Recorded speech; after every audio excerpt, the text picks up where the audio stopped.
पंढरपूर पासून अवघ्या 15 मिनिटांच्या अंतरावर पंढरपूर करकंब रस्त्यावर धोत्रेज ग्रँड प्रायव्हेट लिमिटेड घेऊन आले आहेत पंचतारांकित सुविधांनी युक्त हॉटेल ग्रँड। तसेच पुण्या मुंबईच्या धर्तीवर सर्व सुविधांनी युक्त hotel Shriyash restaurant, veg non veg permit room bar, प्रशिक्षित कुक व होस्टिंग सेवा हॉटेल ग्रँड मध्ये उपलब्ध आहेत। 50 एसी रूम्स, 3500 स्क्वेअर फुटाचा सुसज्ज बकवेट हॉल, भव्य एसी सूट्स, टेरेस गार्डन, भव्य लॉन आणि चेंजिंग रूम सहित स्विमिंग टँक, प्रशस्त पार्किंगची सुविधा। पंढरपूर नजीक असलेल्या हॉटेल ग्रँड या सुसज्ज आणि पंचतारांकित सुविधांनी युक्त hotel grand, hotel Shriyas restaurant, veg non veg permit room बार, पंढरपूर करकंब रोड। संपर्क 02186 24 22 45। ताज्या घडामोडी पाहण्यासाठी PVN म्हणजेच पंढरी वार्ता न्यूज या चॅनलला सबस्क्राईब करा।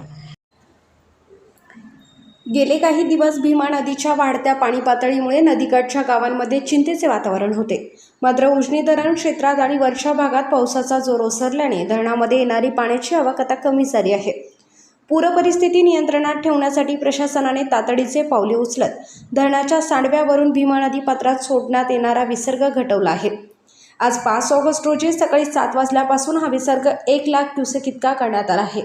लक्षात घेण्यासारखी बाब म्हणजे पंढरपूरमध्ये इशारा पातळी 443 मीटर इतकी आहे। त्यामुळे पाणी पातळी इशारा पातळीच्या अवघे काही सेंटीमीटरने खाली आहे। मात्र धोका पातळी 445.80 मीटर असल्याने सध्या परिस्थिती पूर्णपणे प्रशासनाच्या नियंत्रणात आहे। दुसरीकडे नीरा आणि भीमा नदीच्या संगमावर म्हणजेच नीरा नरसिंहपूर येथेही परिस्थिती आटोक्यात आहे।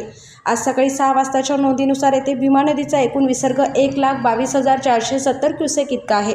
येथील जलस्तर 455.23 मीटर असून तो 458.40 मीटर या इशारा पातळीच्या आणि 459.3 मीटर या धोका पातळीच्या सुरक्षित अंतरावर खाली आहे। आज सकाळी 6 वाजताच्या नोंदीनुसार येथे भीमा नदीचा एकूण विसर्ग 1,22,470 क्युसेक इतका आहे। त्यामुळे पुढील काही तासात पंढरपुरात चंद्रभागा नदीची पाणी पातळी आणखी वाढू शकते। ही बाब लक्षात घेऊन व्यास नारायण झोपडपट्टी परिसरातील नागरिकांना पुन्हा स्थलांतरित केले जात असून यासाठी माजी नगरसेवक विक्रम शिरसट आणि त्यांचे सहकारी पुन्हा सरसावले आहेत। 2 दिवसापूर्वी चंद्रभागेच्या उजनीतून सोडलेल्या पाण्याचा विसर्ग कमी झालेला असतानाच नुकतीच परत एकदा उजनीतून मोठ्या प्रमाणात चंद्रभागेच्या पात्रामध्ये मोठा विसर्ग चालू आहे। 1,40,000चा विसर्ग चालू असताना व्यास नारायण झोपडपट्टी येथील नागरिकांना परत एकदा स्थलांतर करण्याची वेळ आलेली आहे। पंढरपूर नगरपालिकेचे मुख्य अधिकारी असतील किंवा प्रांत अधिकारी असतील यांच्या वेळोवेळी सूचनेनुसार आम्ही परत एकदा या इथल्या लोकांचं स्थलांतर रायगड भवन येथे करत आहे।